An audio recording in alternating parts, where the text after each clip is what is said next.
Tonight on the Beaver Sports Show, we'll be reviewing Saturday's football game. Talk about Oregon State wrestling as well as the Beavers' exhibition basketball game against Western Oregon. Play a little NBA hashtag game as well as predictions for the men's basketball and football games coming up. Check it out.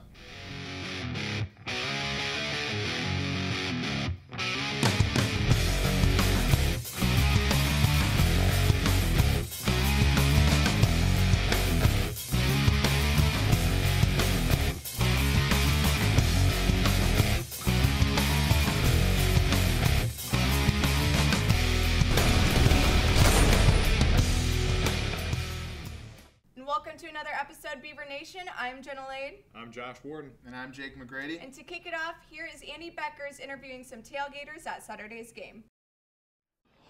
Hi, my name is Andy Beckers, and I'm here with Jeff and Michael, the owners of the Beaver Ambulance. Guys, what was the inspiration behind the Beaver Ambulance? Well, it's Jeff's ambulance here, and Jeff created the ambulance because he wanted to have the best tailgate in Beaver Nation week in and week out, and he's been very successful at doing that. How long have you guys been bringing the ambulance out here? It's been probably 5 years with the ambulance now. Yep. 5 years with the ambulance? Yep. And is this like a every game type of thing, or? Every home game, don't miss it, win or lose. We are here, we're here early, we stay late. And then at least one road game a year or two, often up to Seattle, go see a Husky, or if the Cougars play up there, we'll go see them too. What type of tailgate do you guys usually have here? Like what's going on? It's kind of all comers on this tailgate. We've have lots of food. This is a breakfast tailgate because it's a 1 o'clock kick today, so it kind of makes sense for breakfast. And our chef today is Jerry. Jerry does Dad's Weekend every single year, and he does a phenomenal gourmet breakfast. So that's what's going on today. This is our 5th year of hosting the Kappa Deltas at the Dad's Weekend Tailgater, and we had another good turnout. We've done ribs and brisket on a long time smoker before, but with the earlier game today, we had to be done and be to the game by 1, so we decided to do a country breakfast.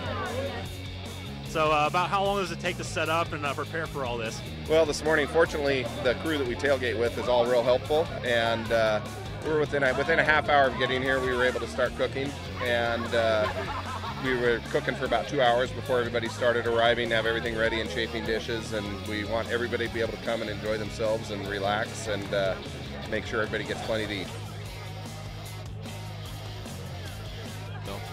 Always welcome in Husky Stadium. All right, I like that. And what about Austin? You guys bring it over there? They love us. They think this is even hardcore Duck fans think this is a pretty cool deal. No kidding. Who doesn't like it? Anybody? Washington State fan. Washington State fan. All right. You don't get thumbs up from Duck fans very often, but yeah. you do going down I-5 in the Beaver mobile. All right, Jeff, so who do we got here? We got Keith Gabler, and he is the official ambulance tour guide. So Keith, can we get some lights going on this thing? Certainly, let me take care of that for you. All right, I appreciate it.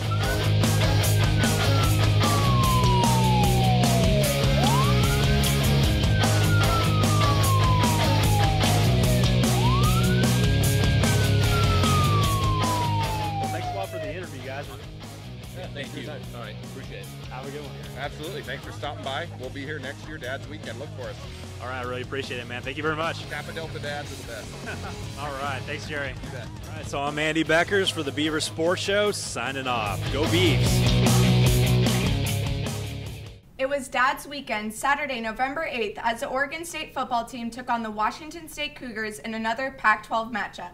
The Cougars were 1-5 in the Pac-12 and 2-7 overall going into the matchup, and with star quarterback Connor Holiday out for the rest of the season, it was looking promising for the Beavers to take advantage. However, in his first start, it was hard to contain Luke Falk, who passed for 471 yards and threw for 5 touchdowns. Oregon State started out hot with Sean Mannion throwing a touchdown to Connor Hamlet on the opening drive. It was then followed by a 24-yard field goal from redshirt freshman Garrett Owens. The Cougars would bounce back to make the game 7-10. OSU's Victor Bolden would lead the team with 10 catches and 126 yards, along with Jordan Villeman receiving 5 for 84 yards.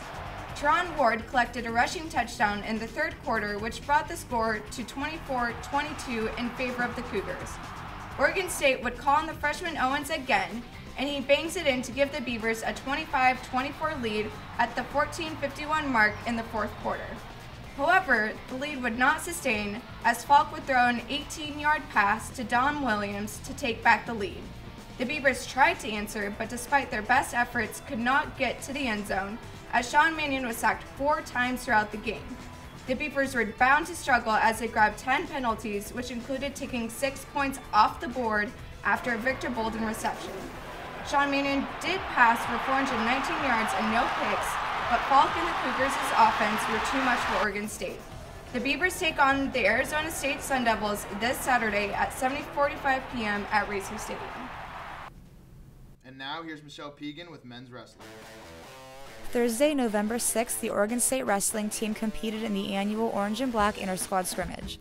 Junior Seth Thomas, at 165 pounds, collected the only pin of the scrimmage against Rodney Williams in 4 minutes and 37 seconds. OSU's 4 NCAA qualifiers finished 3-1 with Joey Palmer, Joe Latham, and Taylor Meeks edging out their opponents. Sophomore Joey Delgado fell 10-5 against senior Alex Elder at 157 pounds. Delgado recently moved up 2 weight classes while Elder just dropped down from 165. The regular season starts November 13th at home against Southern Oregon. The Beavers will be the 3rd university in NCAA history with 1,000 dual meet victories if they defeat the Hawks. The Oregon State men's basketball team held their exhibition game Friday night against Western Oregon, marking new head coach Wayne Tinkle's first game in Gill Coliseum. There were 4,515 fans in attendance, which was larger than 12 of the 17 home games last year. Unfortunately, in this game, the Beavers never led, and Western Oregon held a big double-digit lead for most of the first half. A 3-point shot by Andy Avgi right before the buzzer put Western Oregon ahead 32-19 at the half.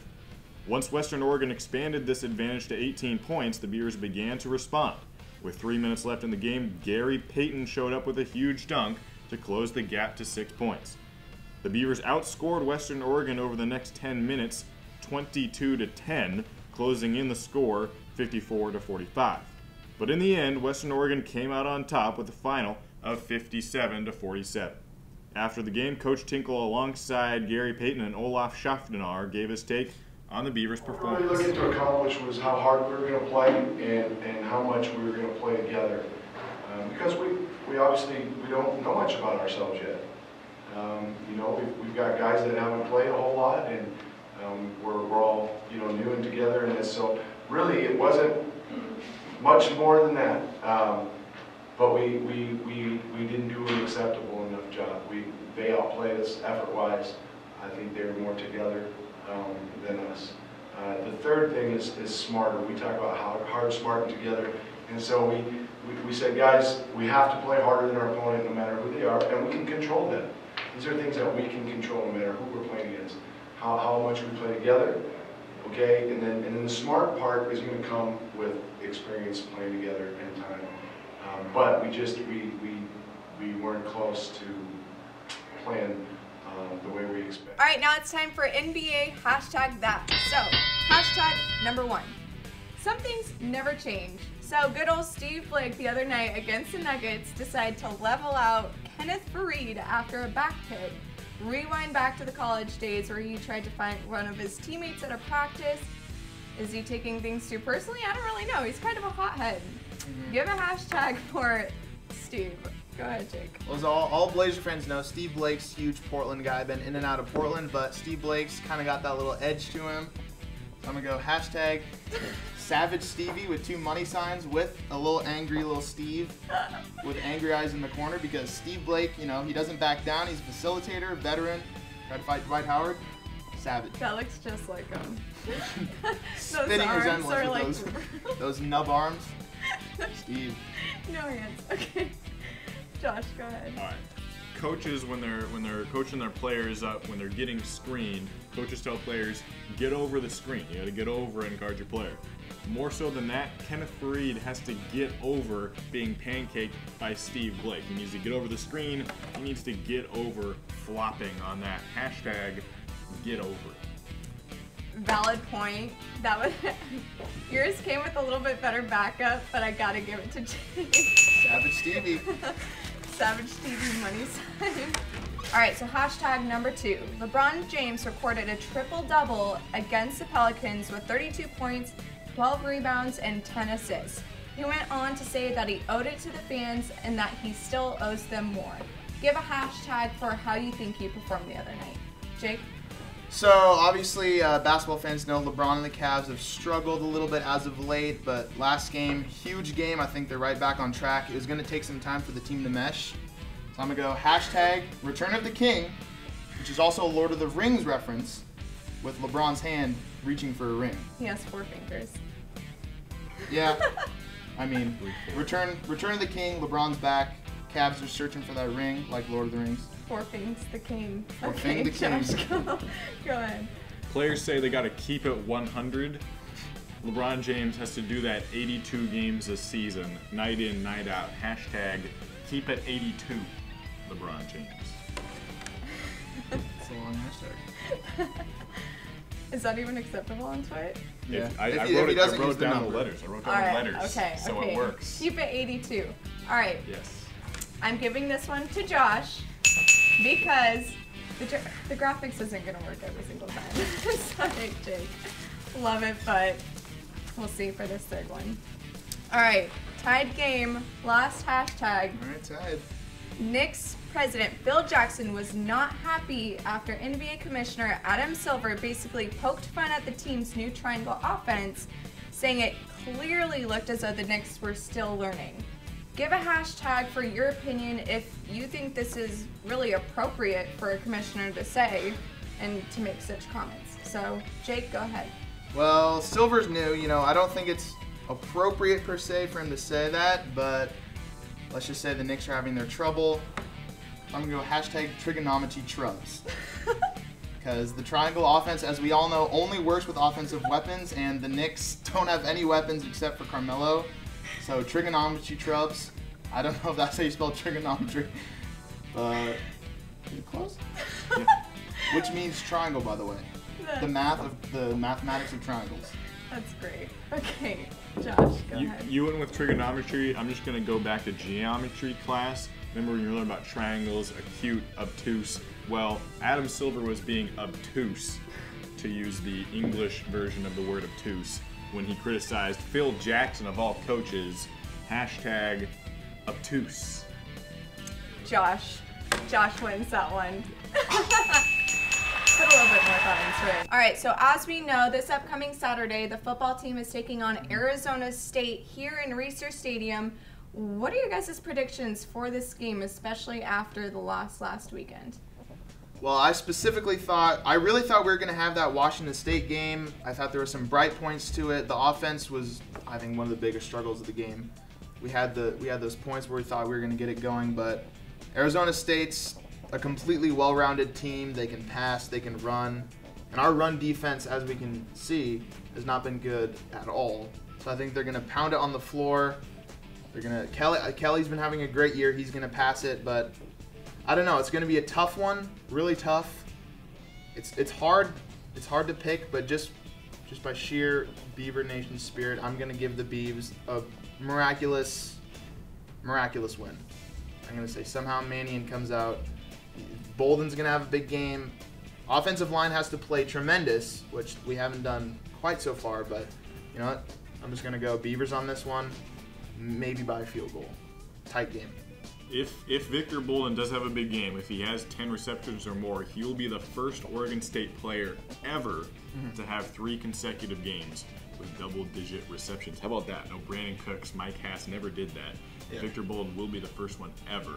However, Arizona State, one of the best blitzing teams in the nation. Yeah. When they send 5 guys or more on a blitz in any given play, they allow 3.9 yards per play.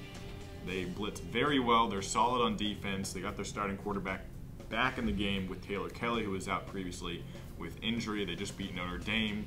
I think Arizona State is the best team that Oregon State has left on the schedule, if not at all. I think Arizona State will win by 2 touchdowns. That's not to say the Beavers will lose out the rest of the season, but they won't be the Sun Devils on Saturday. And then right before that, on Friday, the Oregon State men's basketball team is going to debut their first regular season game against Rice. I mean, For me personally, it was a tough one for the exhibition game. I mean, watching that, it was a little rough. What do you guys think is going to be the turnout for Friday's game? I think the turnout's going to be a good turnout. I mean, the exhibition game was surprisingly a big turnout. Just by the sheer fact it's opening night, it's going to be the first actual, I mean, exhibitions are competitive, but the first actual competitive game of the year. I think the players had the rust. You know, it's the first time that a lot of the new players, Gary, a lot of them have played in front of Gil in general, in front of that audience. But I think our offensive weapons are a little bit lacking. They still have the feel. The shots weren't there. The shots look like the team isn't even really adjusted to the new offense. It didn't even really look like we were even running offensive plays at all, to be honest. But, you know, Rice, I wouldn't say is a good team, so I'm going to give the Beavs just the momentum win. You know, opening night, I think Gary Payton had a lot of good things that he showed us in the exhibition game. I mean, 10 points, 10 rebounds. A pretty good show out. So I'm going to go Beavs on this one. 8 points. Good game. I say throw out the win or loss out of the window. It doesn't matter. It just matters how much the Beavers develop as a team. Can they kind of build the foundation, hands down. Improve the young guys? It's not, you know, the season isn't a loss already. They're 0-0 on the season right now. But I think if the Beavers lose against Rice, it's not going to mean that this program is in shambles or anything like that. As long as the Beavers put in a good effort and they play well as a team, maybe they will get the W, but I think there's more than just a win that's going to be the goal for Oregon State on Friday. And we will see this weekend for those two games and see how those turn out. And that's about it for tonight. Good night, Beaver Nation. I'm Jenna Lade. I'm Josh Warden. And I'm Jake McGrady. See you later.